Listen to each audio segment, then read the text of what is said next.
Hey guys, hope you're all doing fine. So इस lecture में हमने पिछले लेक्चर में डिस्कस किया था यूनिट वन भी हमने डिस्कस कर लिया था। सिलेबस यूनिट वन हमने डिस्कस कर लिया था, यूनिट फोर भी हमने डिस्कस कर लिया था। इस लेक्चर में हम यूनिट थ्री के बारे में डिस्कस करेंगे। यूनिट थ्री क्या है? सो यूनिट थ्री बेसिकली जैसा हम आपको याद होगा यूनिट फाइव सॉरी फोर में हमने आर्टिफिशियल इंटेलिजेंस के बारे में बात किया था। आर्टिफिशियल इंटेलिजेंस क्या होता है, उसके importance, AI in everyday life. तो अब हम यूनिट थ्री उसके बाद पढ़ाने का मेन रीज़न ये था कि आर्टिफिशियल इंटेलिजेंस एक काफ़ी जनरलाइज टॉपिक है। ये किसके अंडर आता है? ये साइंस के अंदर आता है। तो यूनिट थ्री का हमारा नाम है रोल ऑफ साइंस, कि एक साइंस के रोल आप किस तरह से हमारे नेशन को बिल्ड करने में हेल्प किया गया है। पोस्ट इंडिपेंडेंस क्या रोल साइंस का रहा, और टेक्निकल राइटिंग क्या होती है चीज़ें, और मॉस्लोज के थ्योरी क्या थी, मॉस्लोज की थ्योरी क्या थी, और motivation in real life scenarios. ये सब चीज़ें हम इस लेक्चर में कवर करने वाले हैं यूनिट थ्री पूरी तरह से। So without wasting the time let's get started. So first unit three की हम बात करें तो फर्स्ट टॉपिक हमारा है role of science in nation building. Nation building में फर्स्ट डेफिनेशन क्या है साइंस का रोल के बारे में? तो science plays a vital role in progress of a nation by driving economics growth. आपको टर्म्स याद रखना है, इकोनॉमिक ग्रोथ पहला, फिर इम्प्रूविंग पब्लिक हेल्थ, और technology and societal change. Basically economic, तीन चीजें याद रखो, इकोनॉमिक, सोशल और technological. Economic, social, technological changes science की वजह से आए। ओके, सो की कंट्रीब्यूशंस क्या है? तो आप फर्स्ट इकोनॉमिक्स डेवलपमेंट में कि इंडस्ट्री की ग्रोथ हुई काफ़ी साइंटिफिक इनोवेशंस के थ्रू। लाइक ग्रीन रेवोल्यूशन आया इंडिया में, जिसके लिए हमारे फूड इनसिक्योरिटी जो थी, फूड सिक्योरिटी हमारे ग्रीन रेवोल्यूशन टारगेट करता था। नेक्स्ट इंफ्रास्ट्रक्चर डेवलपमेंट हुआ साइंस एंड टेक्नोलॉजी की हेल्प से, जिसमें हमारे पास metro rail systems major cities like Delhi में बनी, जिससे साइंस एंड टेक्नोलॉजी का डेवलपमेंट में। हेल्थ केयर इंडस्ट्री में ग्रोथ आया, वैक्सीनेशन प्रोग्राम्स अभी काफ़ी चल रहे हैं, जैसे पोलियो वगैरह के प्रोग्राम्स चले थे, वो सब research and development, medical research में आ गया। तो ये सब चीज़ें स्पेस एक्सप्लोरेशन में, जैसे मार्स, इसरो का मार्स ऑर्बिटर मिशन, मंगलयान, जो इंडिया काफ़ी कॉस्ट इफेक्टिव स्पेस रिसर्च था। तो ये टेक्नोलॉजिकल ड्रिवन एडवांसमेंट भी आई। तो ये एडवांसमेंट ये दिखाती है role of science in nation building. Nation building में ये रोल है साइंस का, की कॉन्ट्रीब्यूशन है, चार main contribution: economical, social, technical और हेल्थ केयर और स्पेस एक्सप्लोरेशन तो हो ही सकता है। नेक्स्ट सेकंड टॉपिक है हमारा role of science in post independence, यानी कि इंडिपेंडेंस के जस्ट बाद क्या हुआ था। तो क्या हुआ था? फर्स्ट साइंटिफिक इंस्टीट्यूशंस बने, यानी कि आईआईटीज, इसरो, सीएसआईआर, डीआरडीओ, ये सारे की सारे research and technological development institute बनी, साइंटिफिक इंस्टीट्यूट डेवलपमेंट हुआ। न्यूक्लियर एनर्जी प्लांट डेवलपमेंट हुआ है। इन 1974 से 1988 में हम लोग पोखरण एक न्यूक्लियर टेस्ट भी परफॉर्म किए, दो दो बार, मतलब बार में।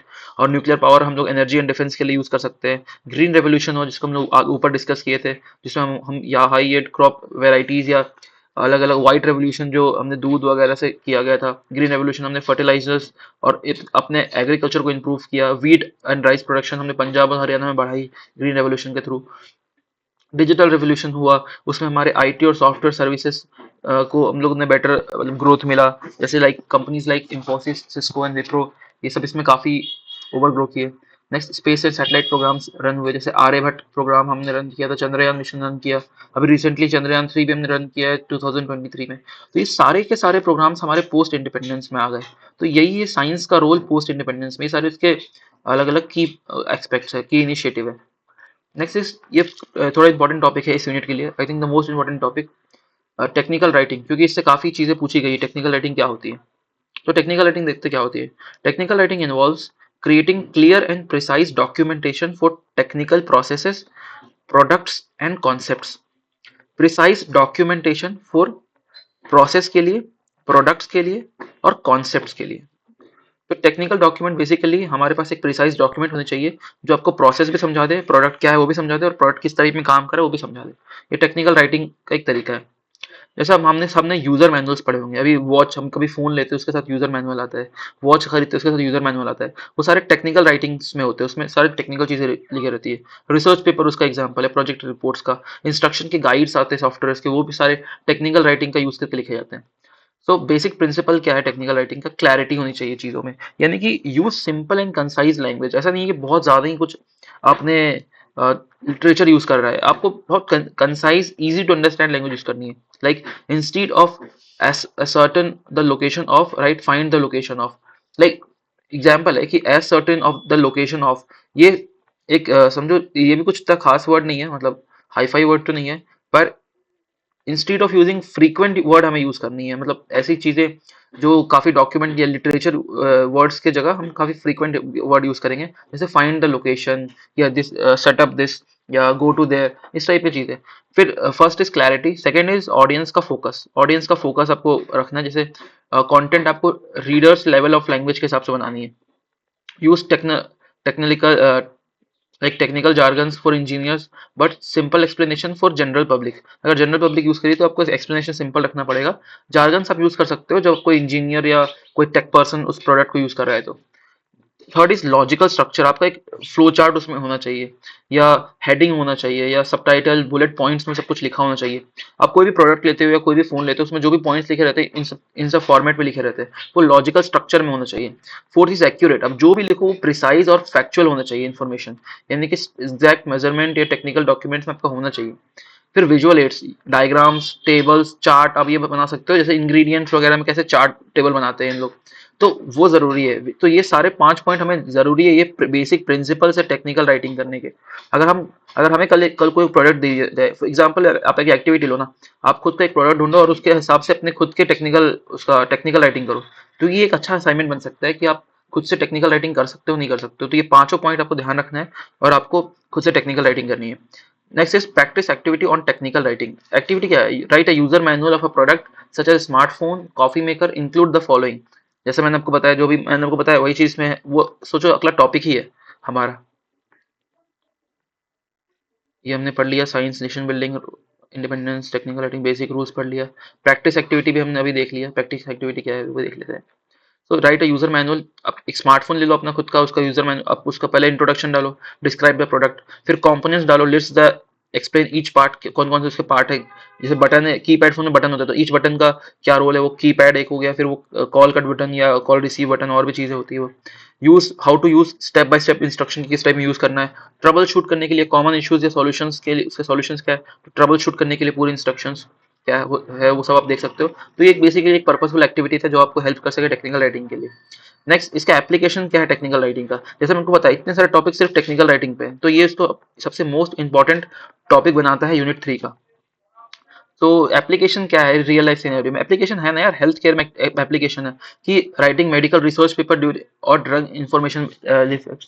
बेसिकली अगर हमें कोई भी इंफॉर्मेशन या रिसर्च पेपर बनानी होती है हेल्थ केयर में, तो हम टेक्निकल इंफॉर्मेशन का यूज करते हैं. इंजीनियरिंग में क्योंकि हमने ब्लूप्रिंट्स या प्रोजेक्ट रिपोर्ट्स बनानी है. आईटी इंडस्ट्री में हमें काफी एपीआई की गाइड्स, हमने खुद की एपीआई बनाई, उसकी गाइड्स या यूजर इंटरफेस किस टाइप में, या सॉफ्टवेयर डॉक्यूमेंटेशन क्रिएट करना होता है, उसमें काम आती है. एजुकेशन में भी हमारे ई ई लर्निंग कंटेंट होता है, उसके लिए भी हमें डॉक्यूमेंटेशन बनानी पड़ती है कि इस तरह से आप कुछ सीख सकते हो. कस्टमर सपोर्ट में भी आप एफएक्यूज यूज करते हो, ट्रबल शूटिंग गाइड्स होते हैं, उन सब के लिए भी हमें हमें टेक्निकल राइटिंग जरूरी होती है. तो ये सब एक प्रैक्टिकल रियल लाइफ सिनेरियो है जहां हम लोग टेक्निकल राइटिंग काम करेगी. Next is Maslow's theory of motivation.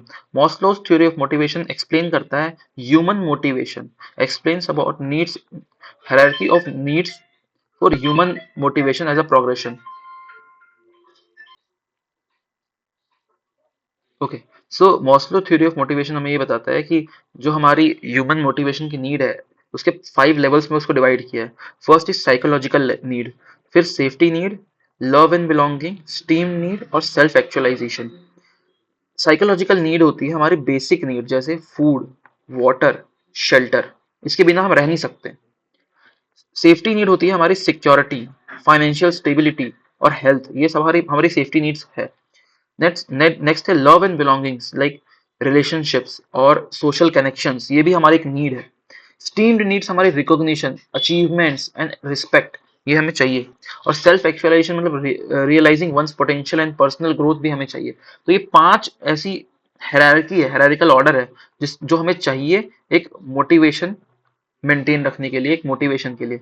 इसके डायग्राम भी हम देख लेते हैं. यस, सेल्फ एक्चुअलाइजेशन सबसे फर्स्ट में, desire to become the most that one can be, ये हमारा सबसे ऊपर रहता है सेल्फ एक्चुअलाइजेशन. सबसे पहले समझते हैं साइकोलॉजिकल नीड. सबसे बेस जो होता है वो होता है साइकोलॉजिकल नीड का, जैसे air, water, food, shelter, sleep, clothing, reproduction, ये सब हमारे हमारे साइकोलॉजिकल नीड्स है। ये हमें मिलनी ही चाहिए एक जनरल में।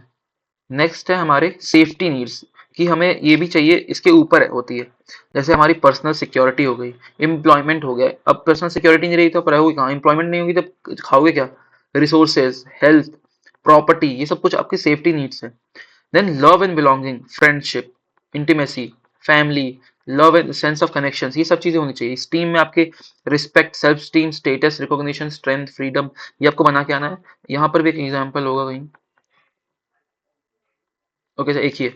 सो ये हमारे मॉस्लो हायरार्किकल नीड्स है, तो ये नीड हमें चाहिए होती है बेसिकली, यही कंसर्न था। सो नेक्स्ट टॉपिक मॉस्लो को हम थोड़ा और एक्सप्लेन करते हैं। Wait.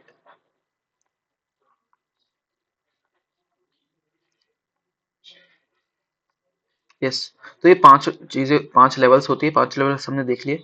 Recognising how motivation helps in real life, अब देखते हैं रियल लाइफ में कैसे मोटिवेशन हेल्प करता है, और ये हमने पहले भी डिस्कस कर लिया था यूनिट वन में। आई थिंक यूनिट वन में हमने सब कुछ डिस्कस कर लिया था, मोटिवेशन के दो तरह के होते हैं और किन किन जगह में हम लोग किस टाइप में मोटिवेशन यूज करना होता है। रियल लाइफ में क्या होता है, फर्स्ट इज पर्सनल ग्रोथ में मोटिवेशन काफी यूज होता है, जैसे गोल्स को अचीव करना है, किसी डिग्री को कंप्लीट करना है, या किसी स्किल को सीखना है, पर्सनल ग्रोथ में मोटिवेशन हेल्प करता है। वर्क प्लेस और प्रोडक्टिविटी के लिए काम आता है, employees are motivated by reward, like promotion या रिकॉग्निशन में, या बोनस के लिए वो काफी एक्टिव रहते हैं, इसकी वजह से वो तो उसकी वजह से वो मोटिवेटेड रहते हैं, ये एक्सट्रिंसिक मोटिवेशन का एग्जांपल है।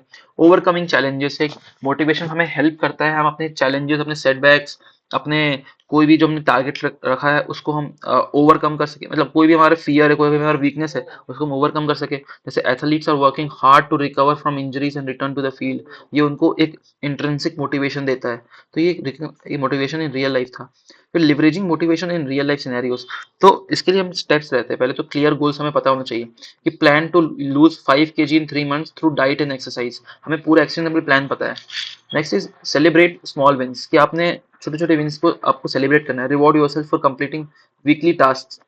फाइंडिंग इंट्रिंसिक मोटिवेशन, अपना अंदर की मोटिवेशन फाइंड करो जो आपको खुद से मोटिवेट करे, किसी एक्सट्रिंसिक मोटिवेशन के थ्रू आप डिपेंडेंट ना रहो। So focus on personal growth rather than external rewards, क्योंकि एक्सटर्नल रिवॉर्ड्स आज आपको मिलेंगे, कल नहीं मिलेंगे, पर जो इंटरनल मोटिवेशन है, जो इंट्रिंसिक मोटिवेशन है, वो हमेशा आपके साथ रहेगा।